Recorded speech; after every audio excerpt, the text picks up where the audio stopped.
So,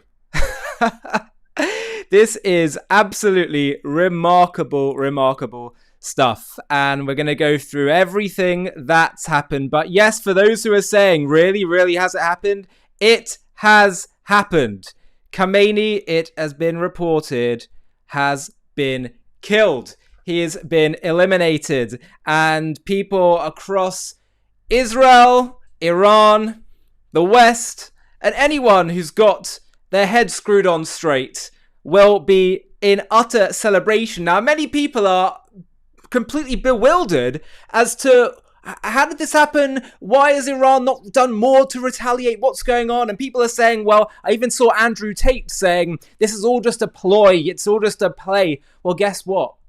Maybe it wasn't. Maybe it's not some kind of grand conspiracy with Iran and America and Israel all working together, which is nonsense. And the conspiracy theorists need to wake up and open their eyes. Maybe actually this is one of those times where we've seen extraordinary coordination and strategy by the American and IDF forces. Because what just took place was a surprise attack that basically saw the largest military flyover in IDF history. And this was all done by surprise. Now, many of you were saying time and again, oh, America and Israel, they're what are they doing? They're getting going back to diplomacy and negotiations, and is Trump just caving in?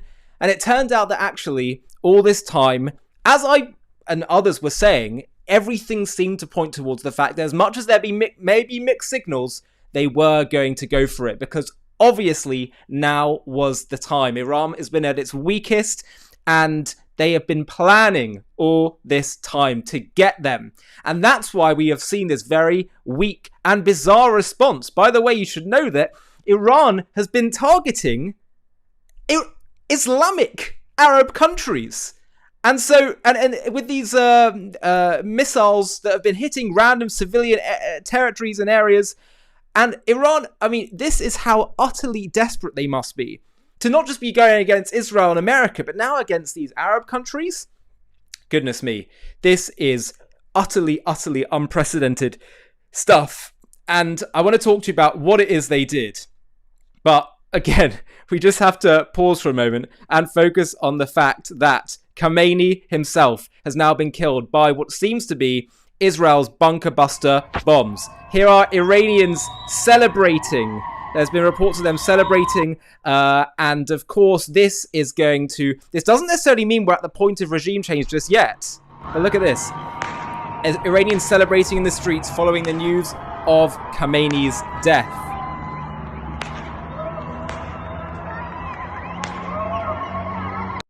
Trump saying the attack is going very well. A lot of the Iranian leadership are gone in the strikes. Let's have a look at some of these pictures. Wow.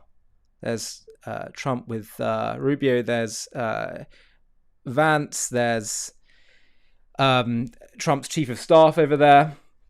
President Trump has told ABC much of Iran's leadership is no longer in place. See what the plan here is for regime change. Let's watch people in Israel celebrate.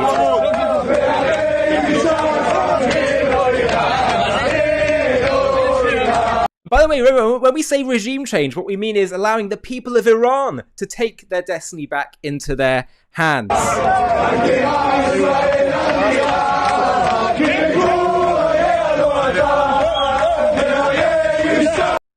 Now, there's also been reports that an Iranian school was hit, and Iran, following the classic Hamas playbook, claimed, because it is a travesty, there was Iranian schoolgirls were killed. They claimed that it was America's doing or Israel's doing.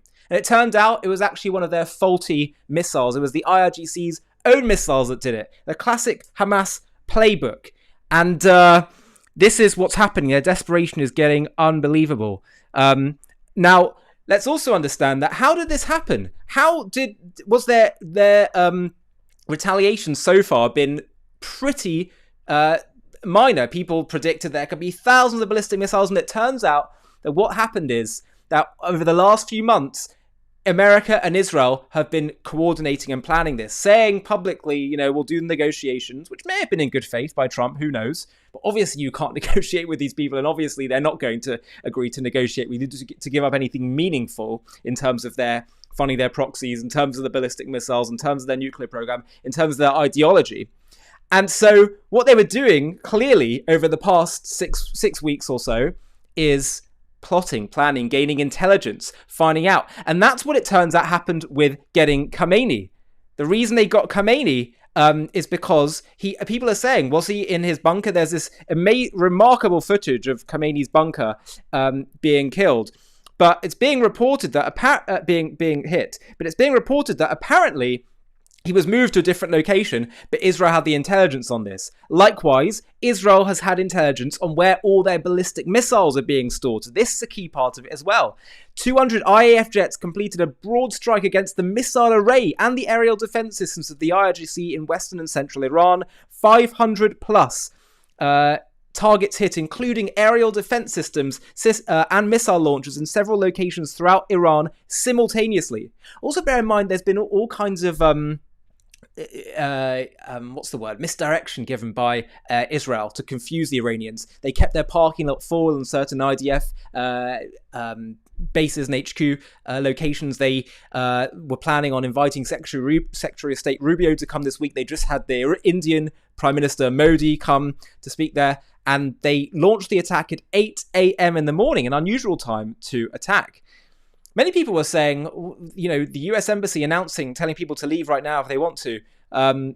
And people thought, well, doesn't that make it too obvious? Maybe they were trying to be overly obvious and confuse people. Who knows? But there's no doubt that this has been conducted following precise planning with excellent intelligence, as the IDF themselves have been reporting, while synchronizing hundreds of fighter jets. The strike allowed the expansion of the IDF's aerial authority over Iranian airspace. Have a look.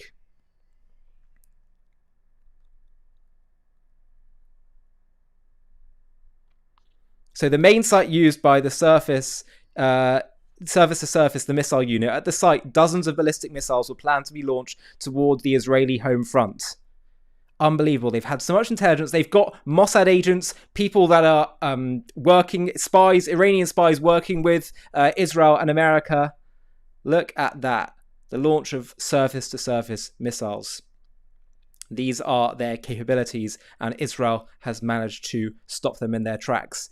Absolutely unbelievable stuff, and we're going to keep giving you reports as they're coming out right now. Let's have a listen to what Reza Pahlavi has had to say. This is the son of the former Crown Prince of Iran. Many expect him to potentially be the leader of a new democratic monarchy inside of Iran should the regime topple, or when the regime is fully toppled. Have a watch.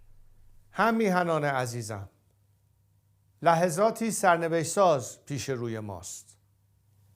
کمکی که رئیس جمهور ایالات متحده به مردم شجاع ایران وعده داده بود اکنون رسیده است. این یک مداخله بشردوستانه است و هدف آن جمهوری اسلامی دستگاه سرکوب و ماشین کشتار آن است، نه کشور و ملت بزرگ ایران. اما با وجود رسیدن این کمک، پیروزی نهایی همچنان به دست ما رقم خواهد خورد.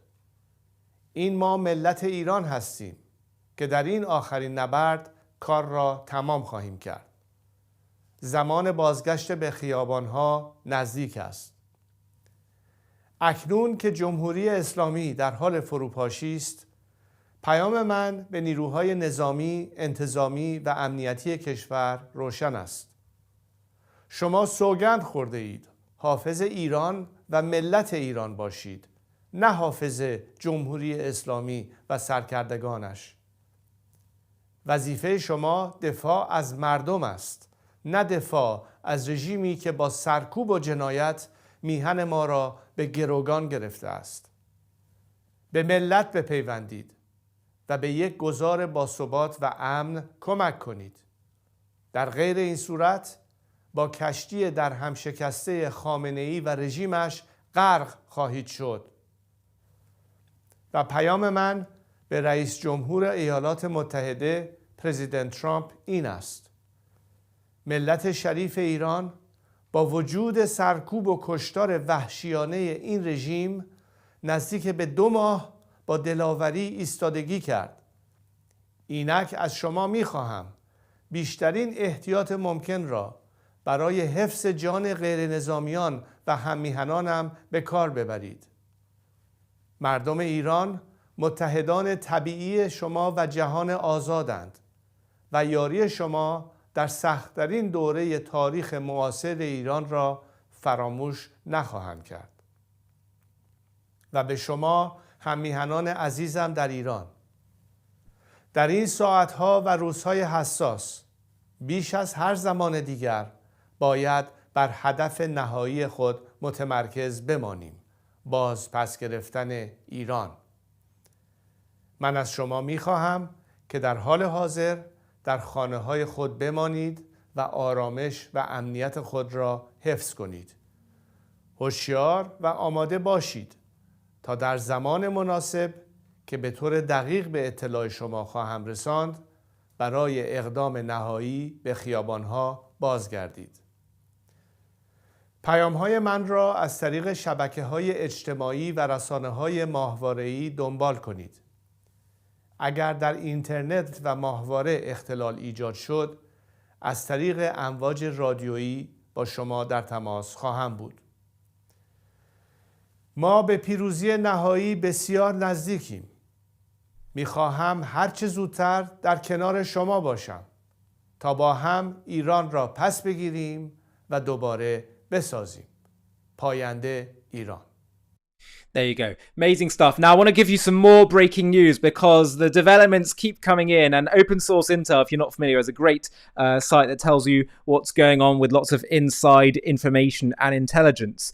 So, Khamenei was in an underground bunker at his palace when he was eliminated. He was in the palace. It's actually being reported, with dozens of other senior Iranian officials believed to have been eliminated in the same strike. That is extraordinary stuff. Meanwhile, Iranian state media continues to insist that Khamenei is alive and commanding the field. The Israeli military are saying that 7 Iranian officials and commanders have been killed, including Ali Shamkhani, a senior advisor to Iran's supreme leader. And this is a really fascinating graphic by the IDF. Look at this. Okay, you've got a bunch of senior IRGC figures that have been killed, including the IDF eliminated today the Iranian defense minister, the commander of the Revolutionary Guards, and the secretary of the Iranian Defense Council. A senior US defense official told Fox News that Washington also agrees. So I'm seeing in the comments section, and by the way, please do post your comments. I'll try to get through to questions soon.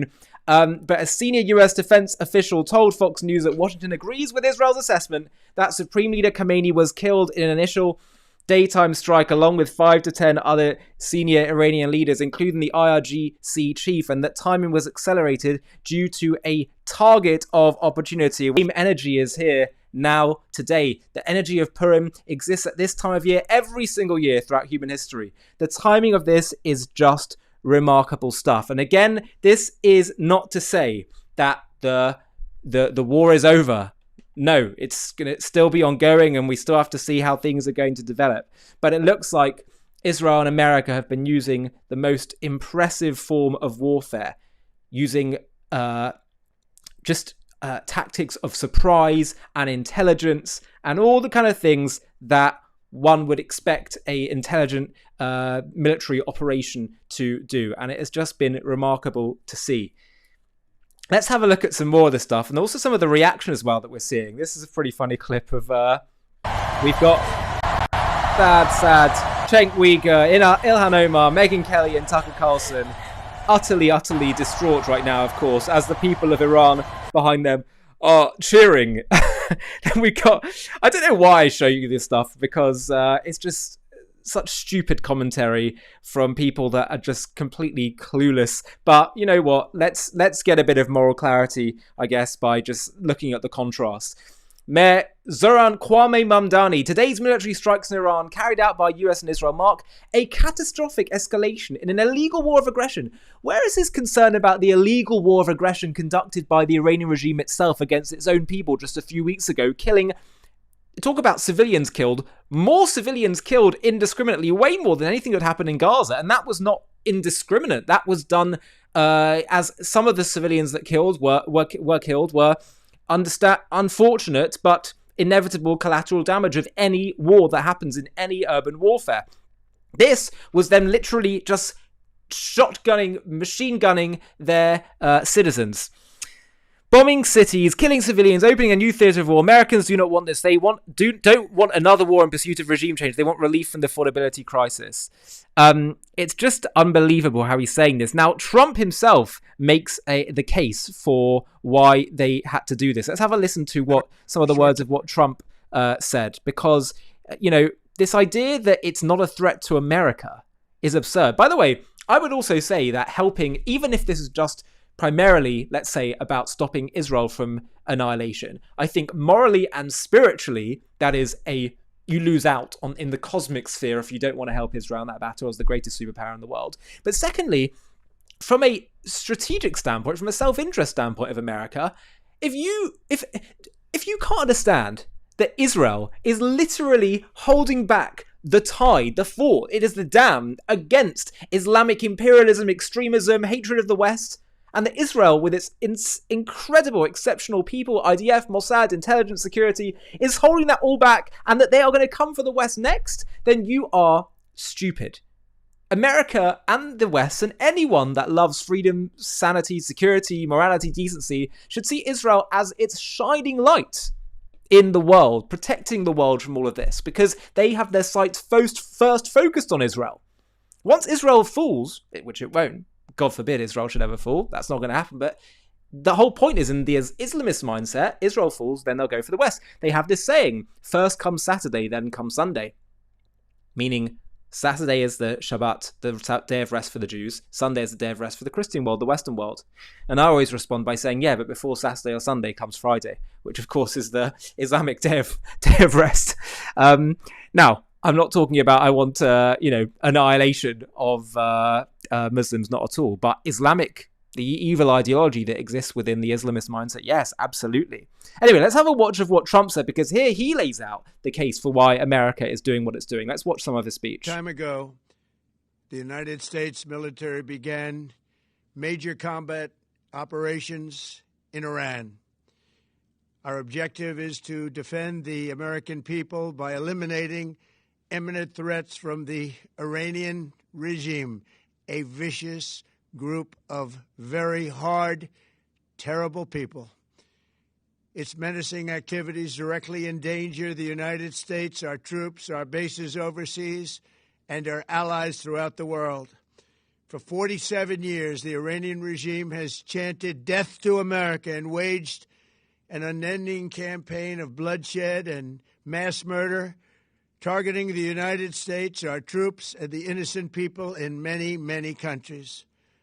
Among the regime's very first acts was to back a violent takeover of the U.S. Embassy in Tehran, holding dozens of American hostages for 444 days. Keep your comments coming, by the way, guys. I'll try and put some of that up on screen. Out the Marine barracks bombing in Beirut that killed 241 American military personnel. In 2000, they knew and were probably involved with the attack on the USS Cole. Many died. Iranian forces killed and maimed hundreds of American service members in Iraq. The regime's proxies have continued to launch countless attacks against American forces stationed in the Middle East in recent years, as well as U.S. naval and commercial vessels and international shipping lanes. It's been mass terror, and we're not going to put up with it any longer. From Lebanon to Yemen and Syria to Iraq, the regime has armed, trained, and funded terrorist militias that have soaked the earth with blood and guts. And it was Iran's proxy, Hamas, that launched the monstrous October 7th attacks on Israel, slaughtering more than 1,000 innocent people, including 46 Americans, while taking 12 of our citizens hostage. I just want to pause for a second and say that, isn't it amazing that President Trump, he's been facing this onslaught of anti-Semitic and anti-Israel stuff and isolationism from many parts of the Republican Party, and he is not caving to it. I'm not saying he's perfect, not saying I agree with all his policies. I'm not saying I like the fact that he stopped Israel after the 12-day war, and I really want to know what happened there, last summer where he said, Israel, stop. But at the end of the day, he is prepared to go ahead and do what needs to be done and ignore all the hatred and the nonsense from people, even in his own ranks. Amazing stuff. It was brutal. Something like the world has never seen before. Iran is the world's #1 state sponsor of terror and just recently killed tens of thousands of its own citizens on the street as they protested. It has always been the policy of the United States, in particular, my administration, that this terrorist regime can never have a nuclear weapon. I'll say it again. They can never have a nuclear weapon. And this, by the way, is one of the key points that people say, well, they scale back their nuclear program. Yes, but Iran are going to keep trying to get that. They might even buy a nuclear warhead from somewhere else. For as long as you have this regime existing, its whole raison d'etre is to destroy Israel and the West and England. And, that is what they're all about. And so you're just kicking the can down the road by not getting involved now. That's the one key part of this. Yes, they're funding terrorism and they're largest state sponsor of terror, which is a great threat to America. They've killed loads of American troops. They are the most nefarious regime actor in the region, destabilizing the region and beyond that. And as I say, their sights are first set in Israel and then the West and America. But the nuclear thing, if they didn't get involved now when Iran was at one of its weakest moments, when? You're just kicking the can down the road, and that's actually really dangerous. In my mind, that's actually an escalation. By the way, before I continue, I have to say to you guys, thank you so much for watching so far. We're going to keep going, lots more to share with you. If you haven't already, please do subscribe to this channel because it really helps us to grow, to get the word out, to spread the word.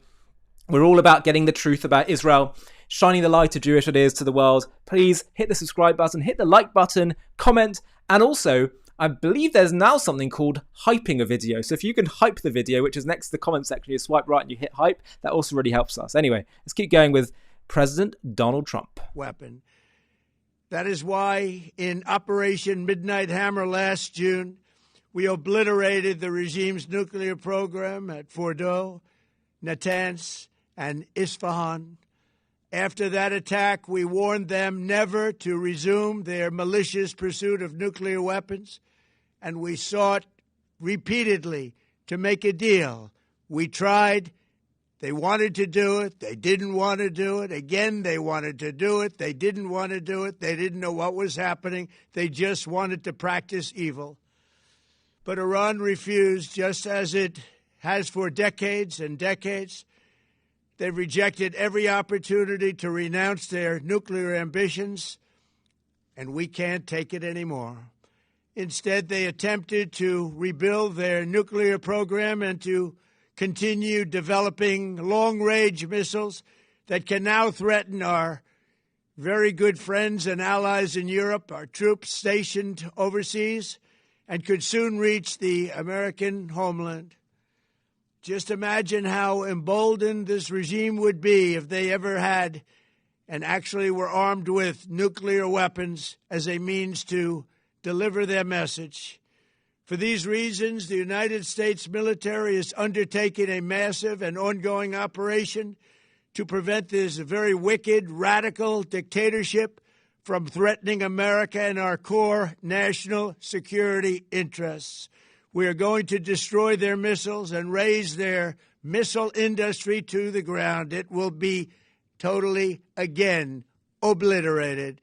We're going to annihilate their Navy. We're going to ensure that the region's terrorist proxies can no longer destabilize the region or the world and attack our forces and no longer use their IEDs or roadside bombs, as they are sometimes called, to so gravely wound and kill thousands and thousands of people, including many Americans.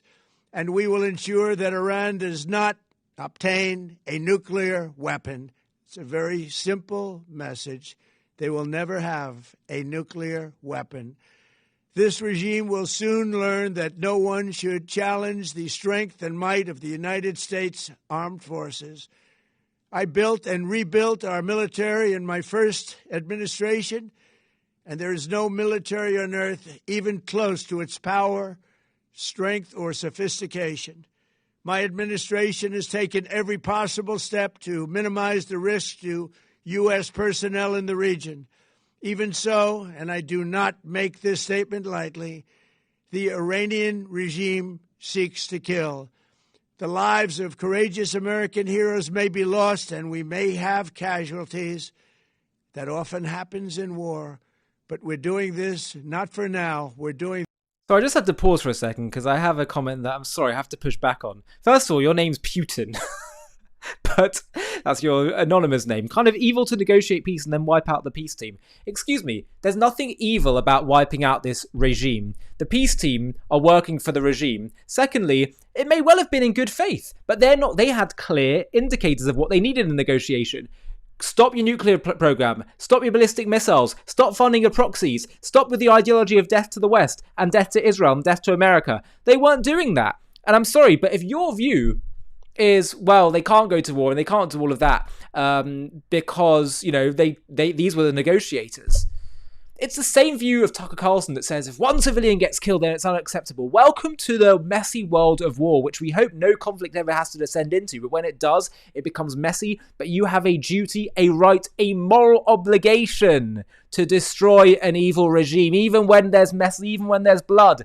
If you are kind to the cruel, you will end up being cruel to the kind. This is a Talmudic teaching. This is basic morality. The suicidal morality of the West is destroying us. It's holding back Israel from doing what it needs to do. Even among Israelis' own psyche, it's crippling us. It's giving us this sense of suicidal empathy, and it needs to stop. Sorry, had to say that. Let's keep going. This for the future, and it is a noble mission. We pray for every service member as they selflessly risk their lives to ensure that Americans and our children will never be threatened by a nuclear-armed Iran. We ask God to protect all of our heroes in harm's way, and we trust that, with his help, the men and women of the armed forces will prevail. We have the great... Sorry, Mr. Putin, again. Your view is murder is wrong. This is not murder. It's called killing, and there's a difference. Murder is when it's innocence. Killing is sometimes justified, like killing Hitler, like going to war. Sometimes killing is necessary for a greater good. If you don't understand that, you have to go back to kindergarten, because your brain seems to be very undeveloped. And I say that with great respect. It's out of my respect for you that I say that to you, actually. If I didn't respect you, I would just laugh at you. I would just, I don't know. I'm saying this with sincerity. This is basic morality that it seems you and many other people across the West, across the world, seem incapable of understanding. But this morality would have told us not to go to war against the Nazis. And my people wouldn't be here. You would be living under tyranny and oppression. You need to get your head around this, my friend. Enough is enough. Greatest in the world, and they will prevail. To the members of the Islamic Revolutionary Guard, the armed forces, and all of the police, I say tonight that you must lay down your weapons and have complete immunity, or, in the alternative, face certain death. So... Sorry, Mr. I have to just... I'm sorry, guys, because I keep getting distracted by this guy, but I just have to say one more thing. 10 Commandments, Putin_3. Have you read the Torah? Do you know what the commandment not to kill is? It does not say not to kill. It says do not murder, which means when there's no justification for it, when it's an innocent human being. The Torah also commands us to go to war. Who is the King of Glory? The Lord who is strong and mighty in battle, says the Psalms. The Torah tells us to go to war, to possess the land. God tells us to do this. Please open your Bible. Anyway, back to this. Lay down your arms. You will be treated fairly with total immunity, or you will face certain death. Finally, to the great proud people of Iran, I say tonight that the hour of your freedom is at hand. Stay sheltered. Don't leave your home. It's very dangerous outside. Bombs will be dropping everywhere. When we are finished, take over your government. It will be yours to take. This will be probably your only chance for generations. For many years, you have asked for America's help, but you never got it. No president was willing to do what I am willing to do tonight. Now you have a president who is giving you what you want. So let's see how you respond. America is backing you with overwhelming strength and devastating force. Now is the time to seize control of your destiny and to unleash the prosperous and glorious future that is close within your reach. This is the moment for action. Do not let it pass. May God bless the brave men and women of America's armed forces. May God bless the United States of America. May God bless you all. Thank you. There you go. Amazing stuff from the president of the White House. Now, it's being reported that there has been a new barrage of rockets coming from Iran, incoming Iranian rockets to various places across the Middle East. Iranian missiles over Doha moments ago. Tel Aviv looked like it got hit by... Now is. We're seeing basically Israel's being hit again by a barrage of rockets. Iran is getting desperate at this point. As I said, it's not over until it's over. But we know Khamenei has now been killed. That's being reported. America and Israel are saying this. More celebrations. But they also, of course, there are more incoming ballistic missiles. But now, this time, understand that. Remember when Trump told Iran and Israel stop after the 12-day war, and Israel said there's always ballistic missiles. Now Israel is being given the opportunity, the chance to go and conduct its largest military flyover in history, largest military operation in history in terms of jets, and by doing what? By completely obliterating their ability to send missiles and harm Israel in any way. And understand that the options of what happens at the end of this is either that Iran is going to be, this is the plan at least, that Iran will be so crippled, so weak that it becomes irrelevant, or that we actually get regime change as well. Let's now look at some of the more info that we've seen so far. So, Zach Polanski, the leader, just to show you again some of the stupidity that we're seeing from the progressive woke left, and why, you know, we have these moments in life or in these conflicts where suddenly we get a flash of light where everything could be seen, where you can see clearly where everything is, where everyone's standing. Zach Polanski, the leader of the Green Party in the UK, far leftist, super anti-Israel. This is an illegal, unprovoked, brutal attack that shows once again the US and Israel are rogue states. The UK must end our cozy relationship with the USA and our ongoing support for Israel. Sick stuff.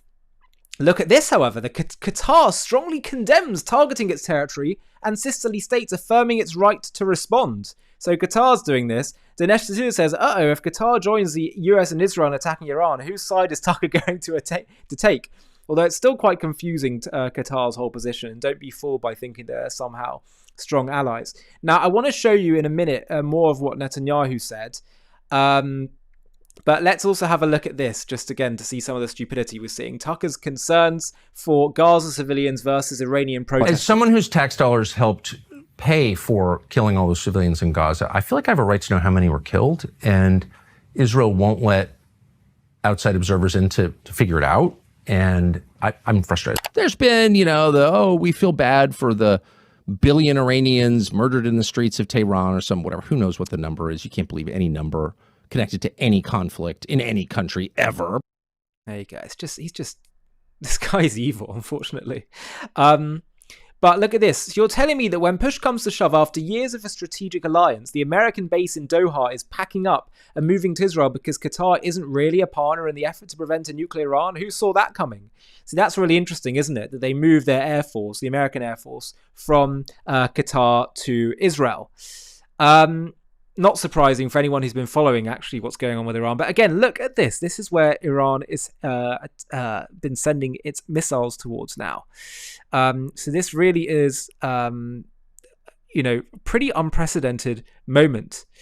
Again, we've been seeing, I just want to show you another clip here, which shows you some of the areas in which the IDF or IAF, the Israeli Air Force, has been targeting. The Israeli army said it's conducted its largest military strike in history, 200 fighter jets dropping hundreds of munitions on roughly 500 targets. They're decimating Iran, including air defense systems and missile launchers across multiple locations in Iran simultaneously. Have a look at this.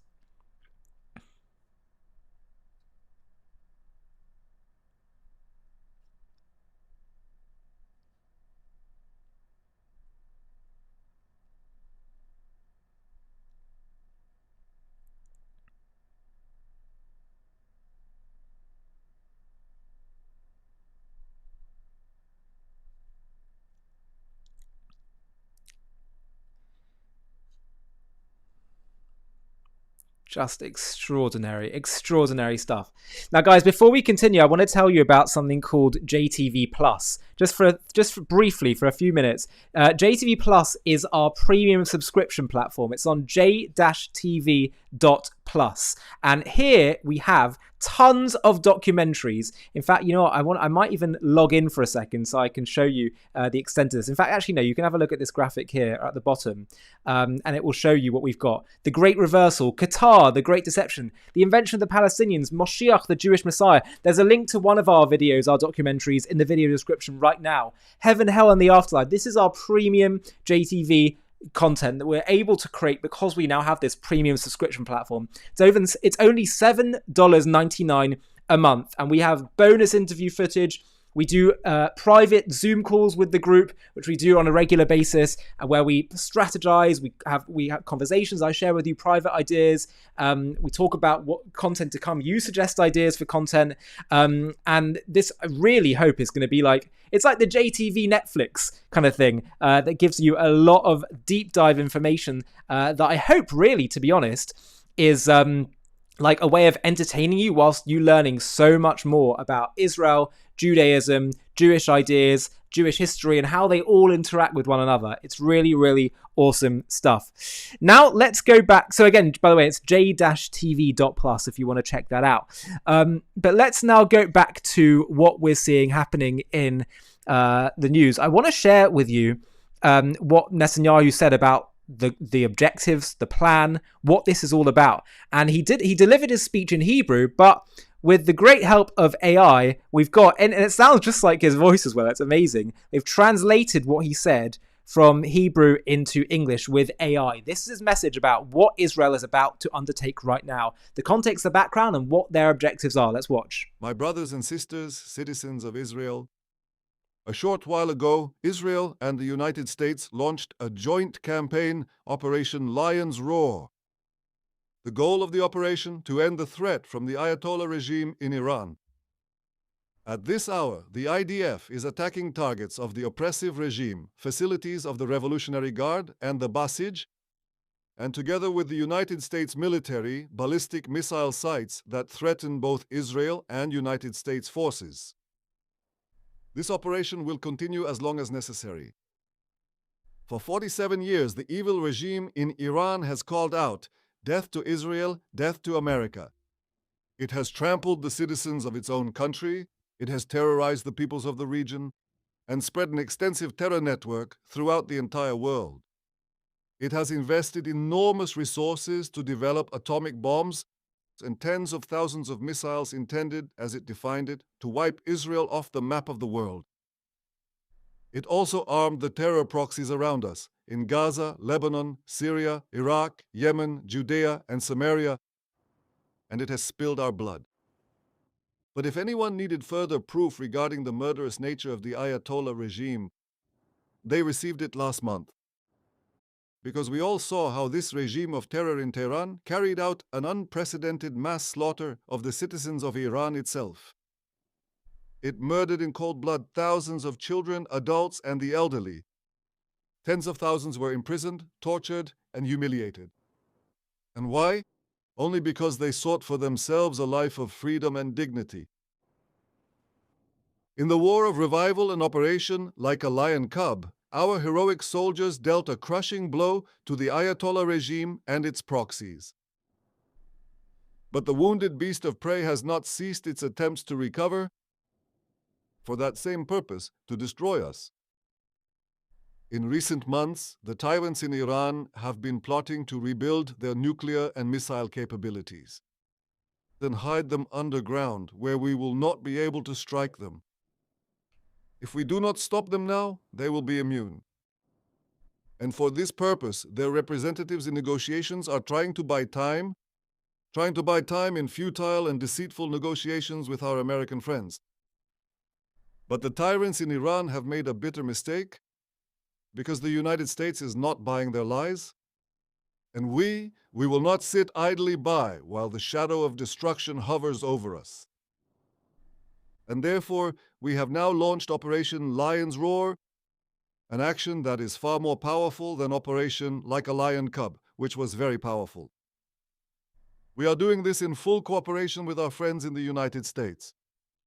Just want to pause for 1 second to tell you that it did look like Tel Aviv got hit by some direct hit or by some shrapnel, but as of now, there's only one injury that's been reported, just to let you know about that. Under the courageous leadership of President Trump, together with the United States, we will strike a heavy blow against the terrorist regime. We will create conditions that will allow the brave Iranian people to cast off the yoke of this murderous regime.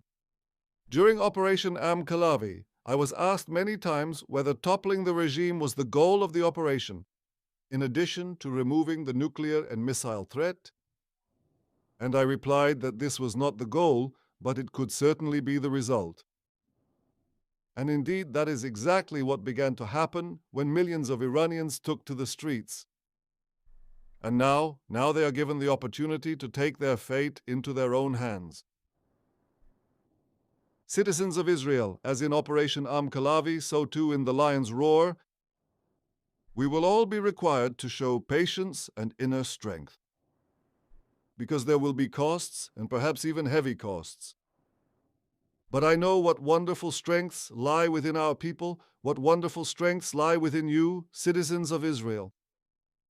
Since the War of Resurrection began, we have stood together, and today too we will stand together with bravery, in brotherhood, with mutual responsibility. I ask all of you to strictly follow the Home Front Command's instructions, because as you already know, these instructions save lives. Challenging days lie ahead of us. Every military action involves risk, but the risk of not acting is infinitely greater. Because if we do not act, we will get a nuclear Iran, an Iran with tens of thousands of ballistic missiles, an Iran that will act to destroy us and will be immune to our counteractions. As a people who desire life, we have no choice but to go to battle. Except that this time we are doing it with the combined mighty power of the State of Israel and the United States of America. From here, I wish to address the citizens of Iran. You, the citizens of Iran and the Iranian army, the Artesh, you are not our enemies, and we are not your enemies. We have a common enemy, the murderous cult of the Ayatollahs, which has taken control of you through the oppressive forces of the Revolutionary Guard and the Basij. They are the ones who have degraded your wonderful country, dragging it to the lowest depths. They are the ones who slaughtered you in your masses. Therefore, in full coordination with my friend the President of the United States, I say to you, anyone who lays down their arms, including among the regime's forces, will ensure their safety and ensure their future. The Iranian people, in all its parts, the Persians, the Kurds, the Azeris, the Balokis, the Abkhazians, and all the other citizens of this wonderful nation, this is your opportunity to establish a new and free Iran. Take your fate into your hands. To establish a new and free Iran. Take your destiny into your own hands. Raise your heads. Look up toward the heavens. Our forces are there. Pilots of the free world. Everyone is coming to your aid. Help has arrived. And I believe that the day is not far off when Israel and a free Iran will join hands for the sake of security and peace, for the sake of progress and prosperity. Citizens of Israel, I wish to thank from the bottom of my heart the President of the United States, Donald Trump, the American people, the American military. President Trump is not only Israel's greatest friend in the White House of all time, he is also a determined leader of the free world. He looks directly at future generations, decides what is good for America, and then acts with responsibility and courage. Together, we bring a great light to everyone in whom the aspiration for human freedom is planted. In your name, citizens of Israel, I salute the commanders of the IDF and its soldiers, our Air Force, the Intelligence Directorate, the Mossad. To the women and men of the security forces, to the women and men of the rescue forces, I salute them for their courage and for the power of their actions.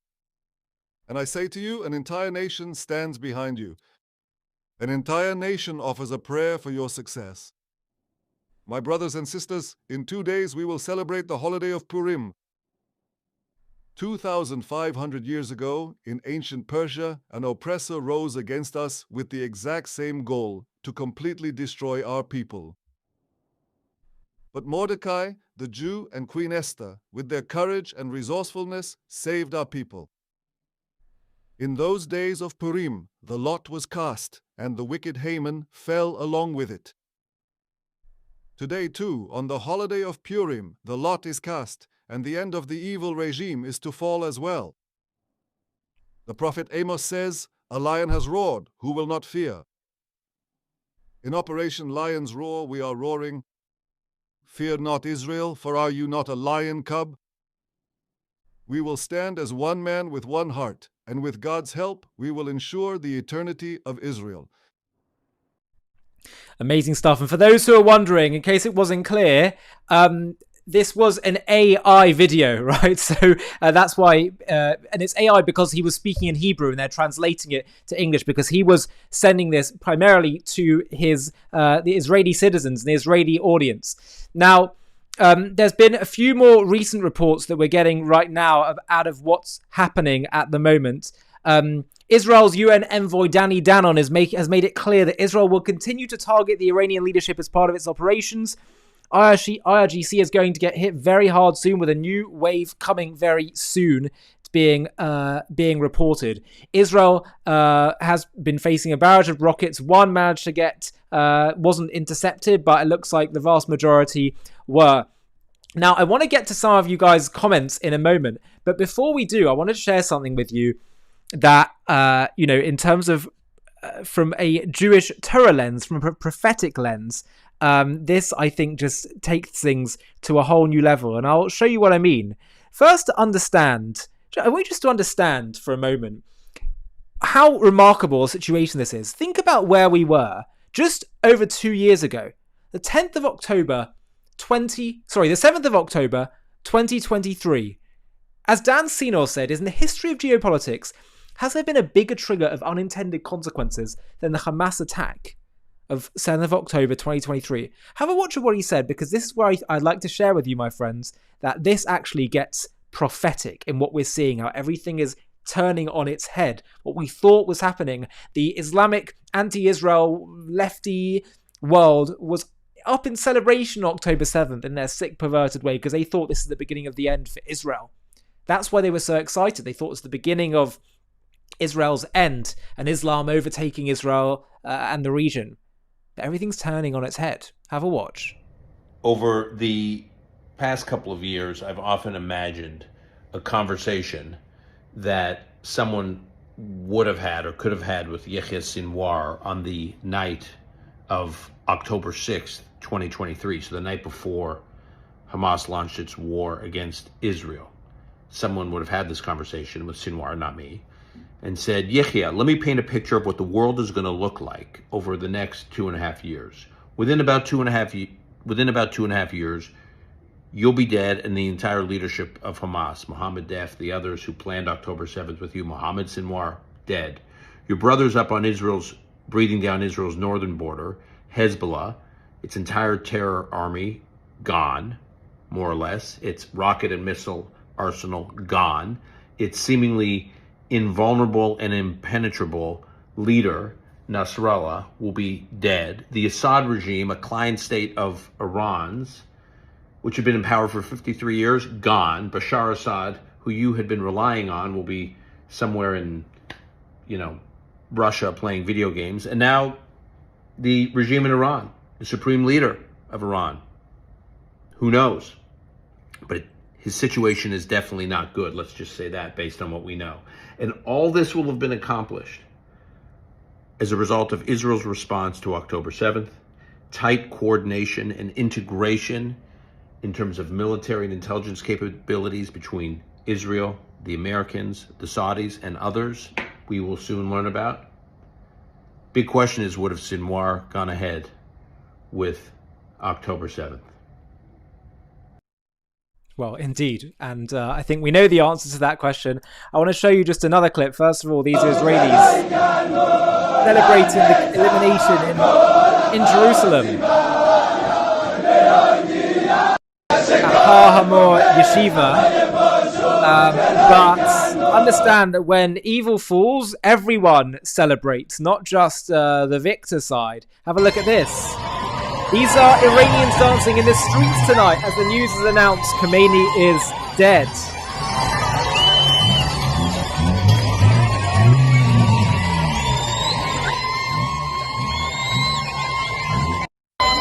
Now, what Dan Tenor just said a moment ago, I want to share with you something absolutely remarkable.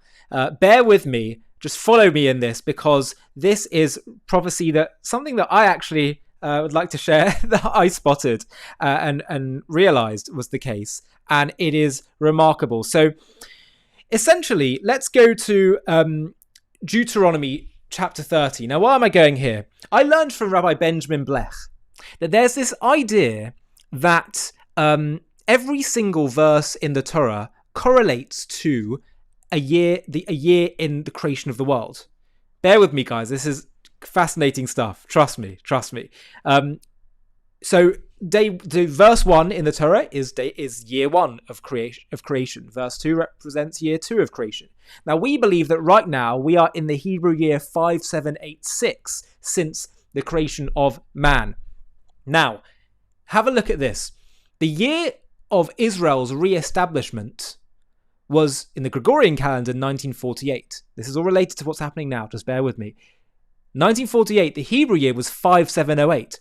The 5708th verse in the Torah says this: The eternal one, your God, will restore your fortunes and take you back in love. Even your art. Sorry, is it that one? Wait, is that the correct verse?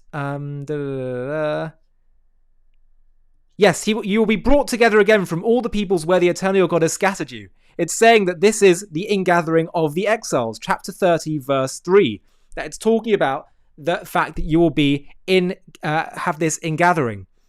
Now, what's remarkable is if you actually take all the way back to 1945, which was, of course, the moment of when 6 million Jews had been killed, where it says the secret things are hidden for the Lord our God, but the revealed things are for our children forever. Meaning that the hiddenness of God, the mystery of suffering, that's something that, and it's really epitomized in this verse. And it's remarkable that we're seeing that here. But I just want to I think I'm going to get to a Chabad, because I think I slightly prefer the translation than on Safari. I love Safari, by the way, but just in terms of the specific translation. So in 1945, we have the hidden things belong to God, but the revealed things for humanity forever. In other words, epitomizing this idea of what's the word? Theodicy, not understanding God's ways, right? And then we have the Lord for 1948, the Lord your God will bring back your exiles. He'll have mercy on you. He will once again gather you from all the nations. But now let's take it up to date, because I was curious to think, because this book was written well before October 7th. October 7th was the year 57. I think it happened in 5784, the start of 5784. So I was wondering, well, what does it say in the 5784th verse? Well, it turns out that actually it's chilling what it says. And here, this all relates to Iran, because you're going to see how both the attack and Israel's response and victory has been prophesied. Have a look at this. So, in the verses building up to it, building up to October 7th, it says this. Moses talking about the Jewish people towards the end of days. And God says, he says, they have provoked my jealousy with a non-God, provoked my anger with their vanities. In other words, that the Jewish people will get a little bit lost. They're going to provoke God because God is so zealously wants them, wants their intimacy, wants their service. And they're going to have focused more on understandably, after 2,000 years of exile and persecution and having not heard God for 3,000 years at Mount Sinai, they're going to become distant. They're going to focus on other things, secularism, materialism, and turn away from God and make their lives about other things other than God himself. And this provokes God. So God says, thus I will provoke their jealousy. It's almost romantic. God is so jealously wants the Jewish people's love. So he says, so I will provoke their jealousy with a non-people, provoke their anger with a foolish nation. God is going to provoke Israel with a non-people. Provoke their anger with a foolish nation. Who could that possibly be? Has that not literally been what I've been saying in my film? Where is it? Somewhere here. It's going to come up eventually. The invention of the Palestinians. That is the whole point of the non-people of... It's not showing right now, but that's one of our documentaries. There it is. The invention of the Palestinians. They are a non-people that have been provoking Israel, driving us crazy, causing so much heartache and pain over a non-story. This is not an actual cause of nationalism of a unique people. It's Arabs who are just trying to create this notion of nationalism to destroy Israel. And God is saying that he's going to do that. Now listen to what it says here. As we get to the year of October 7th, there's a bit of a debate among how you count the verses. But so there's some say it's closer to verse 25, some say it's closer to 29, depending on how you count verses. But the year of October 7th, we build up to this point in the text. From outside, the sword will bereave, terror from within, young men and maidens suckling babies with venerable elders. This non-people, this foolish nation, will terrorize the people of Israel. Young men and maidens suckling babies with venerable elders. What does that remind you of? That reminds me of October 7th. That reminds me of the hostages. That reminds me of what we saw, suckling babes and venerable elders together. But then it says this. They are a nation devoid of counsel. They have no understanding. Who's God talking about here? The foolish nation, the Palestinians. And this is where I connected it to the year of October 7th. Because here's what it says. If they were wise, they would understand this. They would reflect upon their fate. They'd reflect upon what? That this. How can one pursue 1,000 and two put 10,000 to flight unless their mighty rock has sold them out and the Lord has given them over? Chapter 32, verse 30 of Deuteronomy. This is October 7th. One pursuing 1,000, two putting 10,000 to flight. In other words, Hamas and Gaza are this small, tiny group of people. Israel's much stronger in comparison. And yet, how can one pursue 1,000 and two put 10,000 to flight unless their rock had sold them out and the Lord had given them over? See, they are thinking, he said here, were it not that their enemy's wrath was heaped up, lest their adversaries distort, lest they claim our hand was triumphant. The Lord did all this. In other words, what God is concerned about here is that they're going to think, as a result of this, their rock is not like our mighty rock, nevertheless our enemies sit in judgment. He's saying that the enemies of Israel will think in this moment that because they succeeded on October 7th, because they succeeded in trying to massacre Jews, that house somehow validates their theology. And that's why we saw this celebration of Muslims and people across the world, right? The reason was because they thought that this was a validation of their philosophy. But then if you see what happens in the verses afterwards, God says, you're foolish, because I was in control the whole time. I was in control the hard time, and he warns now in the next verses. Think about what's been happening since October 7th. Vengeance, is it not stored up with me, sealed up in my treasuries? Vengeance is poised with me. It will pay at the time their foot stumbles. For the appointed day of their reckoning, the enemies of Israel is near, and what is destined for them hastens. When the Lord will judge his people and will reconsider his servants, when he sees that the power is increasing and none is controlled or strengthened, then he will say, where is their deity, the rock in which they trusted? See now that it is I'm the one, there is no God like me. For raise up my hand in heaven and say, as I live forever, when I sharpen the blade of my sword or my hand grasps judgment, I'll bring vengeance upon my adversaries and repay those who hate me. I will intoxicate my arrows with blood, and my sword will consume flesh from the blood of the slain and the captives, hostages, from the first breach of the enemy. Sing out, O praise, O you nations, for his people, for he will avenge the blood of his servants, inflict revenge upon his adversaries, and appease his land and his people. And that is the end of Moses' speech before he goes up.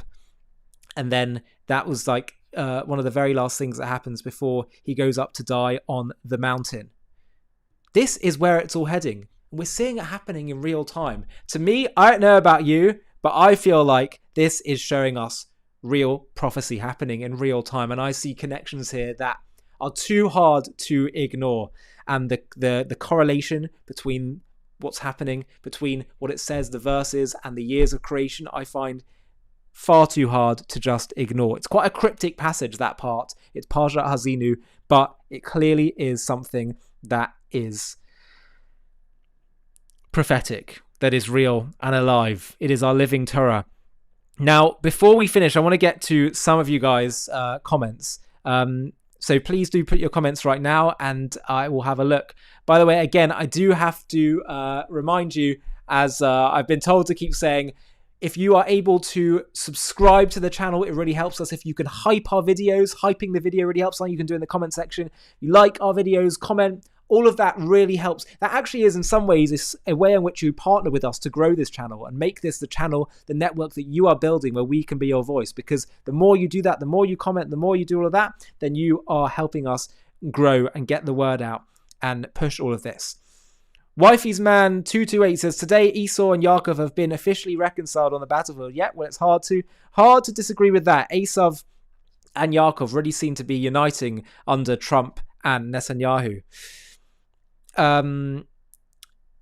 Let's see if we've got any more comments here. There were no Palestinian people. Palestine is a false construct. Of course, we know that. They're a non-people. It's a non-people in terms of a national identity. And they don't care about their national identity either. They just see themselves as being in opposition to the Jews. And that is really what's going on here. What else do we have in the comment section? Any more comments before we wrap up? I'm just going to check also whether there's been any more updates to keep you guys aware of while this is all unfolding. Wow. It looks like Dubai's international airport has been hit by Iran. And this clearly, it seems to me, is not going to be something that's just going to end quickly or immediately. But we are getting details that, of course, Israel and America are hitting hard. Again, if you have any final questions before we wrap up, do let me know. Thank you very much. God bless JTV. Appreciate that. Let's just see what we're being reported here, just because we want to know who these pictures are referring to. Mohammed Pakpur, head of the IRGC ground forces. Ali Shamkhani, senior security advisor to the Supreme Leader. Mohammed Shirazi, chief of the Supreme Leader's military office. Aziz Nazir Zadeh, defense minister. Salah Esadi, intelligence chief at Qatar at Al Anbiya headquarters. Reza Muzaffari Nia, former deputy defense minister and head of SPND. Hussein Jabal Amali, current deputy defense minister and head of SPND. These have all been eliminated so far, and frankly, my friends, it is just the beginning. Let's get to your comments, guys, before we wrap up. Please let me know if there's any questions you have or you want to, any comments you feel are important to make. I'm just going to get to the most recent ones. Have we been ingathered? Spen Joseph. Well, we're certainly getting there. Israel, the largest majority of Jews exists inside of Israel. That is unprecedented for 2,000 years since the diaspora began, really. The Roman exile began 2,000 years ago. So it's pretty unprecedented times. We haven't been fully ingathered yet, but it's signs we see with history from a Jewish lens that things happen in stages, in processes, and it's not always necessarily about overnight. What else do we have here? Someone seems to be putting the Iranian flags here, but they're for the regime. My friend, if you are supportive of the regime, I don't think that flag is going to be relevant for too much longer, I'm afraid. What else do we have in the comment section? God's people. No, I didn't understand that one. Let's see.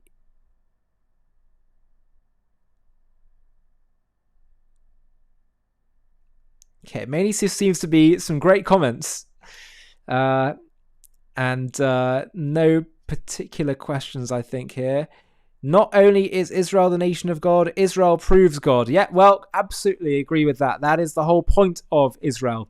Israel is the vessel, in fact, in some ways, it's interesting. The Christian perspective is Jesus is the Son of God. The Jewish perspective is that Israel is the Son of God. And actually, a lot of what they put towards Jesus, from a Jewish perspective, we say, almost there. It's the Jews as a whole. Not just Jesus, but all the Jews. All the Jews are the Son of God, the vessel for God's light, God's emissary here on earth, the suffering servant of God that suffers for the sins and ills of the world and of mankind. And that's what they've been doing throughout history, bringing God's light, his morality, his values through to the world throughout the generations. So there's just some small theological disagreements and adjustments that need to happen. God himself says that Israel is my firstborn son. He says that in Exodus as the Exodus is about to happen.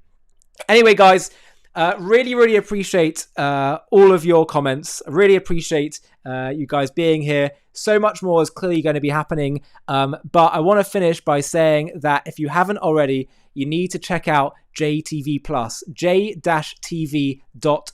That's what you need to go to. And there you can see the most epic content that we've really put our heart and soul into. I'm going to share with you actually a trailer for that now before we finish. We put the link in the video description for this documentary. This is one of the many documentaries and exclusive interviews that you can access, and it is this one here. It's called The Great Reversal: How Cause and Effect Was Deliberately Reversed to Vilify Israel. The link for that is in the video description, and I'm going to play for you the trailer right now. This is a really important one. There's also a documentary on Iran and understanding the regime and the theology behind the regime. So much stuff there. We're putting our heart and soul into it. It's also a great way for you to help support JTV and help us to grow and expand everything that we're doing. So thank you so much, guys. I'll see you in the next video. And until next time, stay safe and pray for the continued success of Israel and America in wiping out this evil, evil Iranian regime. And great news that it looks like Khamenei has finally been eliminated. Unbelievable stuff. Historic times. Biblical times. One idea has shaped how much of the world understands the Israel-Palestine conflict. Israel did something wrong, and the Palestinians simply resisted. Whether it's 1948 or the recent war in Gaza, the story is the same every time.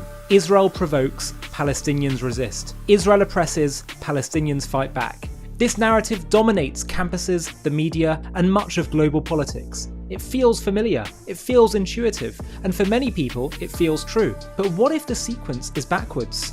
What if the origin point and every major chapter that followed has been told in reverse? In the wars of 1948 and 67, in the collapse of Oslo, in the suicide bombings of the Intifada, in the rockets after Israel withdrew from Gaza, in the massacre of October 7th, and the global narrative that followed. In this JTV Plus documentary, we're going to expose the great lie that has reversed cause and effect, a narrative engineered to help the real aggressors erode Israel's legitimacy. We'll trace the conflict from its origins to the present day, revealing how at every stage the true sequence of events was inverted, how aggression was reframed as resistance, how defense was recast as provocation, and how a conflict rooted in hatred of Jews was deliberately twisted into a story that blames the Jews. Join us as we restore the story to the order in which it actually happened and uncover the truth hidden beneath a century of lies.